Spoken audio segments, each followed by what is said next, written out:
Optic has been farming in Iceland because of their cringe comps. In games they play with a Neon, they have an 87.5% win rate versus only a 50% win rate without her. The only other team to pick Neon was Liquid, who beat Crew and lost to Zeta, both games taking place on Fracture. So what value does Neon have to Optic? Why is she better than, say, Jett? And lastly, I will describe why I think you should play her in Ranked. To understand the value that Victor's Neon brings to Optic, let's start with her map pool. Victor favors the Neon pick on Fracture, Haven, and Split. These are all maps that are quite closed and give her stuns good bounce and choke point opportunities. More importantly, the agent compositions on these maps demonstrate how Optic view Neon. They see Neon as a specialized Jett. Across 8 Neon games, they haven't once fielded both a Neon and a Jett in the same roster. However, Neon is not a Jett replacement. Victor rarely, if ever, uses the operator with Neon, as that completely goes against her kit. She simply cannot create the space that she needs with an op because of its slow pullout and inability to multi-frag rapidly. Jett has long been favored by pros because of just how adaptable she is. Jett can do anything. Jett can get a pick with her op and disengage, and on the flip side, she can create space when entering a site with her smoke and movement. But Optic has innovated and created what I believe will soon become the meta. Essentially, I believe Optic replaced Jett with 2 agents that can each pick up half of Jett's purpose, but do it better than Jett can. Chamber is a slightly better opper than Jett. Aside from the fact that Chamber gets an op for free every few rounds, his TP allows him to play even more off angles than a Jett, who needs cover within dash range. And Neon is a slightly better entry fragger than Jett. Her wall provides better cover than the smokes, her sprint provides similar movement, and she can even stun the site before exiting her cover, something Jett simply cannot do. Keeping the idea behind Neon's pick in your head, let's quickly cover the value each ability has to your team. Starting with the most basic, her sprint, which has 2 main uses.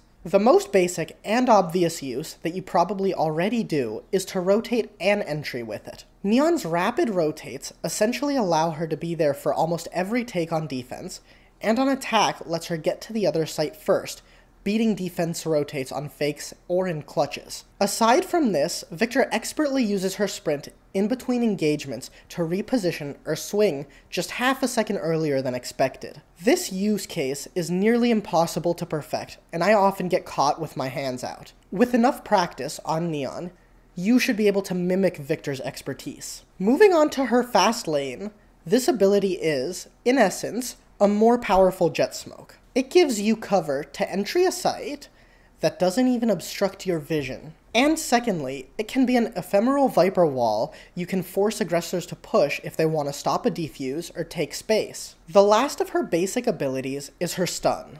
Due to its rapid deployment and wide AoE, especially if you get a good bounce off, on defense it should be used to delay takes for a rotate on contact. Off of smokes and/or sound, you can easily layer your stuns one after the other until your teammates are there to help you defend the site. On attack, the stun is a great tool to punish people playing predictable angles. You should always throw this to cover the most common defender angle before exiting your walls. Lastly, her ult is self-explanatory. Just take a look at Victor's highlights with it. Ye was trying to catch that timing. He's shut down, but Marv's detained. Shut down onto the side. Victor pops the ultimate, but not enough for them. In all seriousness, her ult is trashed here, and should not be used as a replacement to a rifle on a full buy round like Jett Knives or Chamber Op. The only real use case for it is for an extra dash, a panic weapon if you run out of bullets in a clutch and you don't have time to reload, or an eco to have a slightly stronger classic. Keep everything you just learned in your head as we now look on to how you should use Neon in-game to get insane value that Victor does.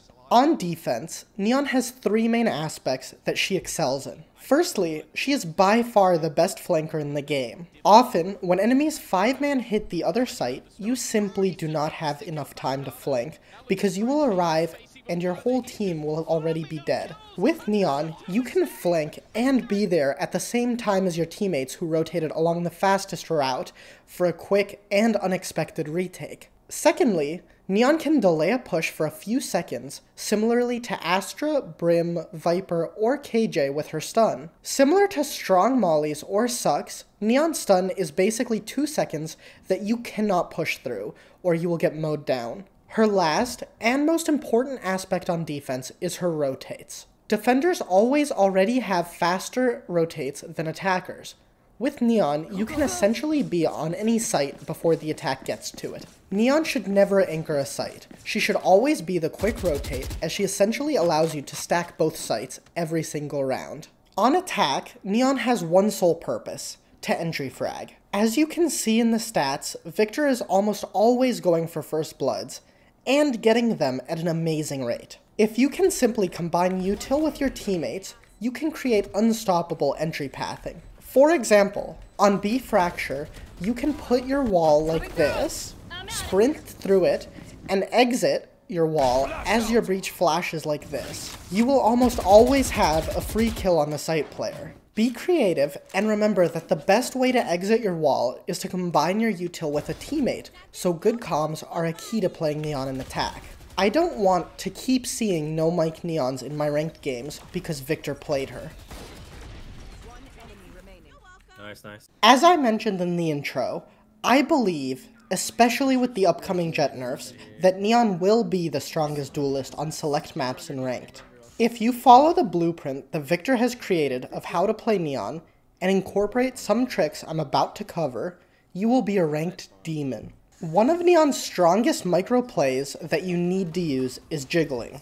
Jump strafes are already insanely strong to counter operators on the enemy team, but that goes to another level with Neon.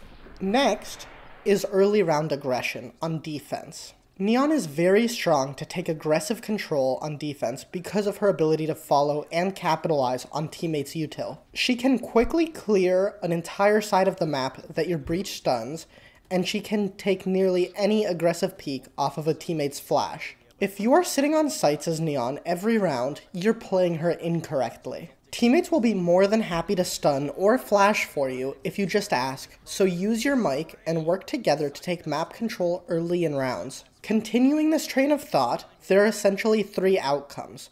You could just get killed, which is unfortunate, or which means you should have asked for a flash or stun. You could get a pick, in which case your top priority immediately shifts to be staying alive. If you get the opening, there's no reason to potentially throw it away. Just retreat. Lastly, you may just see nobody and take map control. This is also strong because you can probably get a quick flank off, and in the meantime your team can stack the opposite site. Enough. And remember the flank, remember that Victor got his shot. No! No shot does Victor. In this video, I gave you half the story of how to replace Jett. I showed you why you should pick Neon in ranked. To get the other half of the story, you need to watch this video about how to play Chamber on Fracture. The Chamber-Neon combination is near unstoppable, as Optic has been proving in Reykjavik. Thanks everyone!